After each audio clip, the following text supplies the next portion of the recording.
How's it going, guys? Welcome back to another episode of Hunting Wildlife Podcast. Thank you guys for joining us today. Today we're going to be talking a little bit about hunting ethics and the respect for other people's properties out in the public field. So we ran into a little incident this week. Went out to check some trail cams and come across one of our trail cams actually had been tampered with. And the situation is that the trail cam was turned up, and then what happened is they ended up setting up a ground blind in front of our trail cam. Now keep in mind, this was set up on a water pond, public access area, open to anybody that wanted to go in there and look for sheds or wanted to put their cameras. We did see another camera that was up in the same area on the same water pond, but we didn't mess with it. We walked by it, and we weren't hiding anything. We set up our trail cam just to get an idea of what kind of animals are walking around in that area. Not to typically say that we're going to go and we're going to hunt that area, but we wanted an idea of what was going to be in that area. So we set up our trail cam, left it out for about 2.5, almost 3 weeks, went back to check it, and this is a team member that went out to actually Rich. You'll see on the other video we went and set up trail cams and stuff, Richard. And so he went back, him and his wife went back to go check the trail cams, and this is what they came across.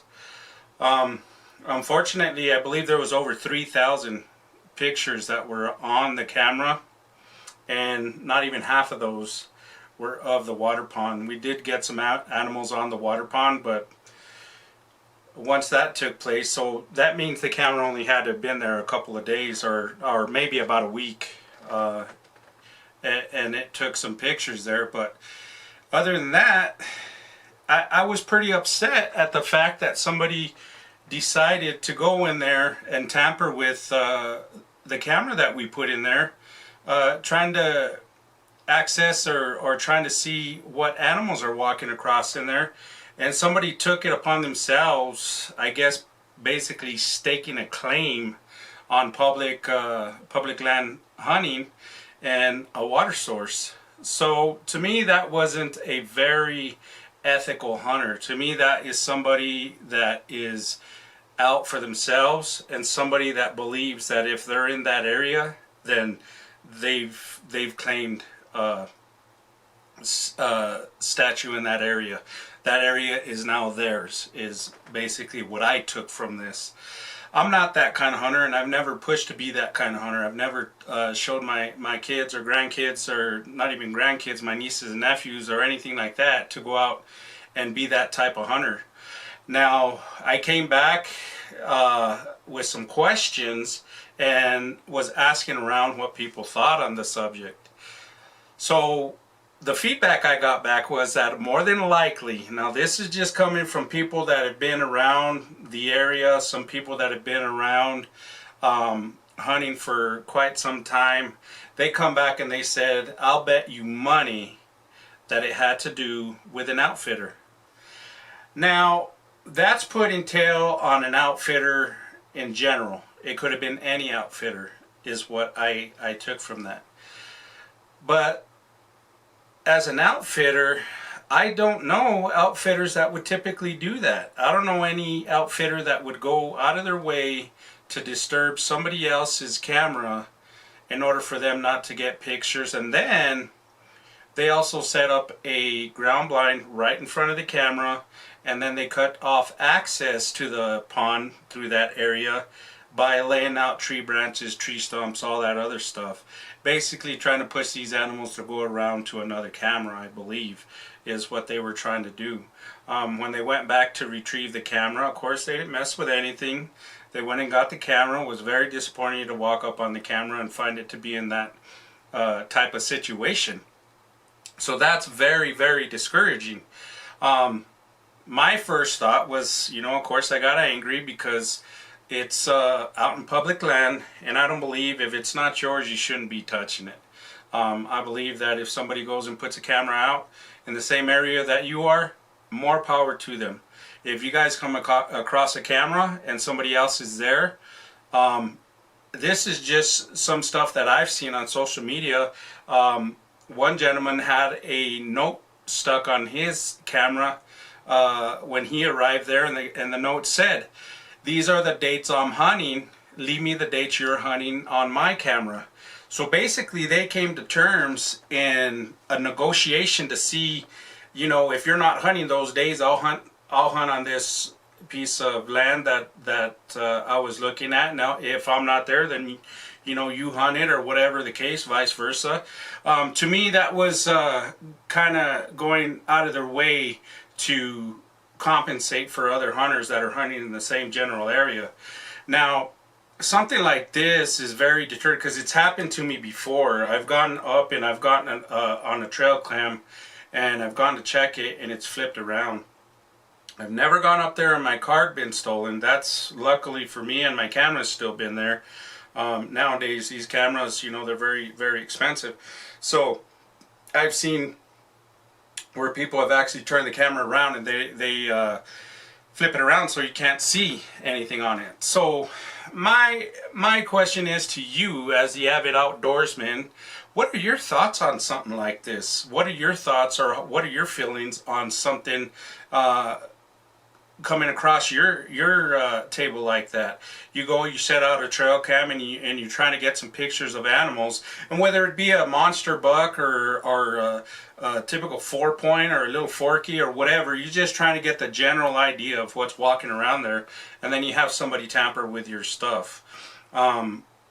That to me just takes the wind out of my sail. It's very disappointing, and something that I would hope that not everybody does. And if it is an outfitter that decided to do this, that is very, very unprofessional as an outfitter. Because to me, if you're an outfitter, you should be doing your homework. You should be knowledgeable about everything that's going on out there in the woods, especially in the areas that you're going to be hunting for the clients that you're going to be taking out, because some of these clients are expending a huge amount of money on some of these hunts. And if you got to do tactics like that, that's very disappointing. And I hope that's not the case in this situation. I'm hoping that it's just another general hunter that's going out there and just feels that, you know, he's staked claim on this water pond for whatever reason. We did have another camera on another water pond that was around the area. Deal was fine. There was nobody messed with it or anything like that. And on that camera, we ended up getting more pictures of animals on that one. So that was a good thing for us. We ended up finding some animals on the other camera, and so that was beneficial. But messing with somebody's camera, that's very, very disappointing. So I just want your insight on it. What's your thoughts on this?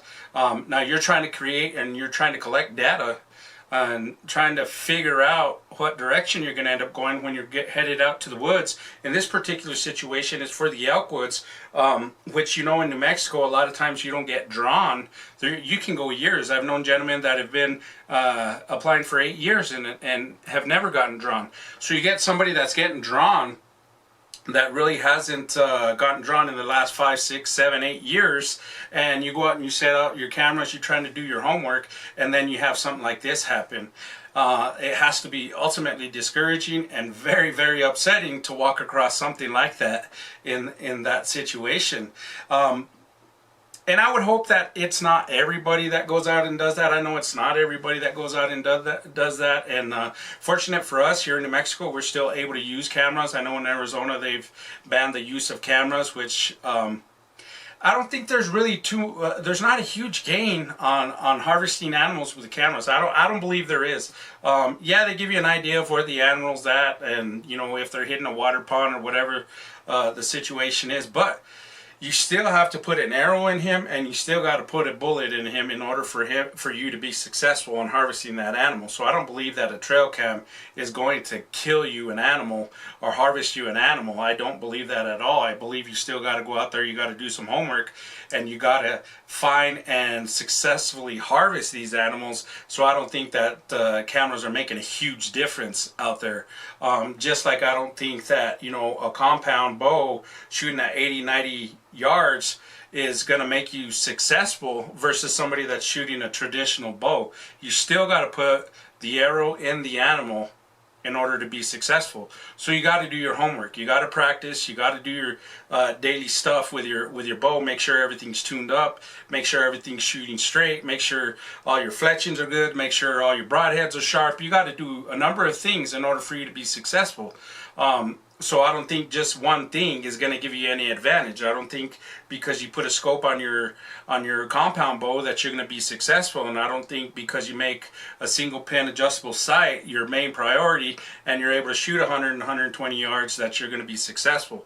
I believe you got to go out there, you got to do your homework, and you got to find these animals, and you got to be patient is one key thing for being an archery hunter. I believe all those things are going to help you to be successful.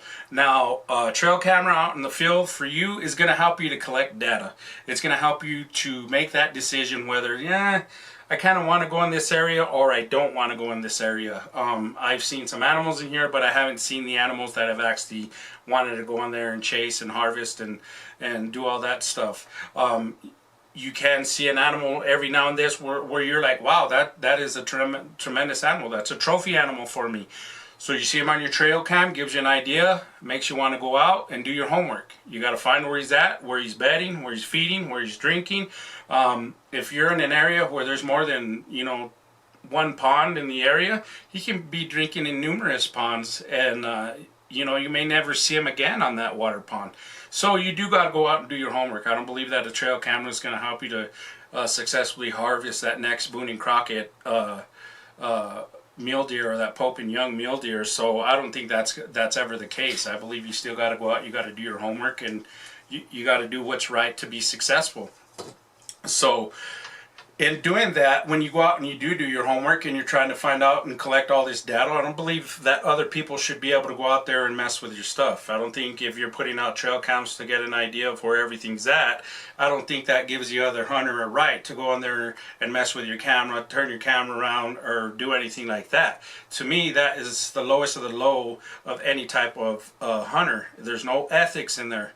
There's no, you don't have any compassion, sympathy, or anything else for any other hunter. It's all about you. You are the only ideal behind putting up that camera, flipping that camera around, because you want to collect the data for yourself, which I don't think is right. If you're hunting in a public area, if somebody has a camera up and you're going to set up a camera, great. Move a couple trees down, set up your camera, collect your data, find out the same information he's finding out. Because that little four point that you don't want to shoot that keeps coming to the water pond, and you turn around and say, you know what, I'm just going to push that guy to the side and I'm not even going to mess with him. That young hunter out there, that meat eater out there might find that animal pretty interesting. So he may want to go out and harvest that animal. You never know.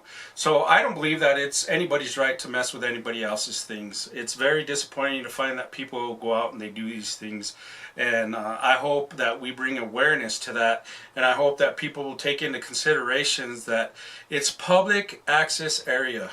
It's just as much theirs as it is yours. You have no domain on anything that has to be out there. No water ponds, no side of the hill, no mountain, no nothing. You have access, the same access, just the same as anybody else. And we got to be courteous to other people as well as ourselves. And we've actually gone out and seen, and where we've actually gone out to see animals, and we have people that are just on the other side of the hill that are looking at the same animal we are, and we're not making our direct point to that animal. We're allowing the other individuals who are either closer to that animal, or however that case may turn out, giving them the opportunity to be successful in harvesting that animal. We don't believe that any animal belongs to us. It's fair game. all these animals are out there. So it's anybody's trophy out there. So if you're stalking on an animal and you come over the hill, you glass up, you see the deer, and you see somebody stalk them, step back and allow them to do that. If they were there first and they were doing their thing, it's kind of a first come, first serve situation. They're first and they're making their stalks, allow them to do that. Don't interrupt them, don't try to scare the animal, and don't be that type of hunter, because you want to have integrity, and you want to have that, how would you call it, that self-respect, to have respects for others, to allow them to go after that animal. So in that sense, when you're hunting public access areas, it's for the public, it's for everybody. So don't make it that it's about you. Remember, everybody's enjoying the outdoors, everybody's doing their part to be able to enjoy the outdoors. So allow everybody to enjoy that and do that without having to mess with their stuff, especially on the trail cams, all that other stuff. Allow them to put up their trail cams and stuff, and try not to make it like in this situation. We had the trail cam turned upside down, and then we had a pop-up blind put right in front of it, and that deterred every animal, of course, that was going to come in front of the camera. You know, of course, it didn't allow him to do so. So that was very disappointing. So I just come to you as a hunter. Be ethical, be respectful for other hunters that are out there, and don't mess with their things, especially even in their hunting camp. Don't be that individual that's going to go in there and go through their stuff when they're not at camp. When I was growing up, I remember you drove by camp, you respected other people's property, and you left their stuff alone. Nowadays you hear about people losing generators. 2 years ago I heard a fellow lost his four-wheeler because he left it down at his camp. Somebody went and took it. You've heard of people taking gasoline and stuff like that.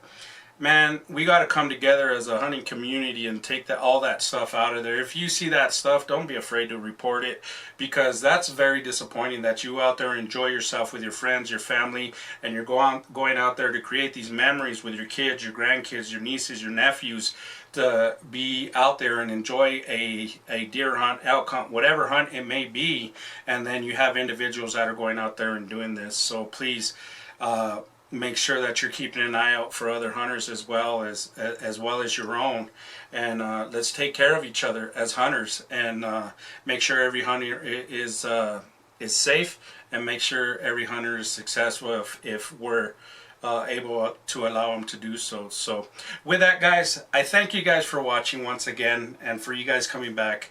And again, we'll see you guys next time. I'm BJ Valines, and thank you guys for watching Hunting Wildlife.